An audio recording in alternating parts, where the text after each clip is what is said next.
కాలు రెక్కలు చక్కగున్నా కాపిష్కడు పని చేయనోళ్ళు దునియా మీద.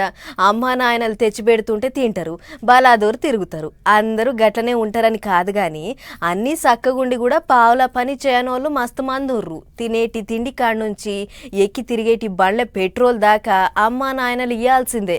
అగో అసొంటోళ్ళ కొరకే గీ వార్త. కృషి ఉంటే మనుషులు రుసులైతలే అంటారు. గీ తమ్మునికి పక్కా సూట్ అవుతుంది గీ పాదం. పేరు వెంకటరమణ, 27 ఏండ్లు, ఆదిలాబాద్ జిల్లాలుంటారు. కాలు కదిలియలేడు, లేచి కూసోలేడు, ఆయన పని ఆయన కూడా చేసుకోలేడు. గిట్లా బల్ల మీద పండుకోవాల్సిందే. ఎటన్నా పోవాలంటే గిట్లా ఇద్దరు మోసుకపోవాల్సిందే పక్క. అయినా నెలకి 50,000 రూపాయల జీతం చేస్తుండు మనోడు. రీసెంట్ గా జాబ్ లో జాయిన్ అయ్యాను సంవత్సరం క్రితం. నేను 2018లో ఓపెన్ 10th పూర్తి చేశాను. సో ఓపెన్ 10th పూర్తి చేసిన తర్వాత మళ్ళీ కన్వెన్షనల్ ఎడ్యుకేషన్కి స్టార్ట్ చేద్దామని ప్రాసెస్లో నాకేమనిపించిందంటే స్కిల్ బేస్డ్తో ఏదైనా చేయాలని ఒక ఆలోచన నాకు వచ్చింది. అంటే హైయర్ స్టడీస్, హైయర్ కోర్సెస్ కన్నా అసలు స్కిల్స్తో కూడా జాబ్ చేయొచ్చని ఒక స్కోప్ అనేది మనకి ఆప్షన్ ఉంటుంది. బడికి పోయింది లేదు, అచ్చరాలు దిద్దింది లేదు. అమ్మనాయనల కాంచి అచ్చరాలు నేర్చుకుని ఓపెన్లో 10వ తరగతి పరీక్షలు రాసి పాస్ అయిండు. అది కూడా ఆన్లైన్లో పరీక్షలు రాసి మళ్ళా ఉత్తగుంటేటనని బల్ల మీద పండుకొని గూగుల్లో దేవలాడితే డిజిటల్ మార్కెటింగ్ లో కొలువు దొరికిందట తమ్మునికి. ఇంకేముంది, ఇట్లా బల్ల మీదనే వండుకుంటాడు, సెల్ ఫోన్ లో చూసుకుంటే కొలువు చేస్తాడు. గమ్మత్ ఏంటంటే మనోడు టీమ్ లీడర్ కూడా నటనలో.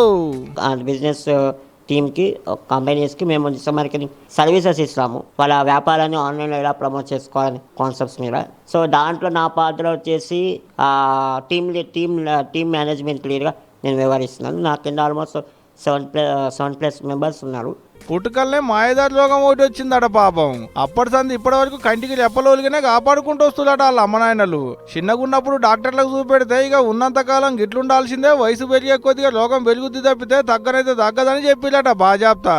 పుట్టగానే తెలిసింది ఆస్ట్రోజెన్సిస్ ఇంపర్ఫెక్టా అని, ఒక రేర్ బోన్స్ డిసీజ్ అని.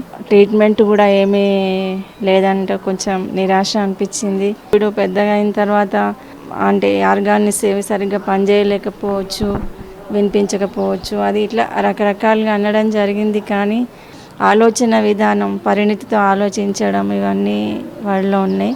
అది ఒక విధంగా బాధగా అనిపించిన వాడి ఎదుగుదల, ఆలోచన, ఆత్మవిశ్వాసం చూసినప్పుడు సంతోషంగా అనిపిస్తుంది. అది ఇన్నరా, ఇవాళ రేపు కాలు చెక్కలన్నీ చక్కగా ఉన్నోళ్ళే అడ్డగోలుగా పనిపాట లేకుండా తిరుగుతున్నాయి. ఇవాళ కాళ్ళు చేతులు చక్కగా లేకున్నా, లేచి కూర్చునేటి సోల్పు లేకున్నా గానీ కొలువు చేసుకుంటా గంత జీతం సంపాదిస్తుండే తారీఫ్ చేయాల్సిందే.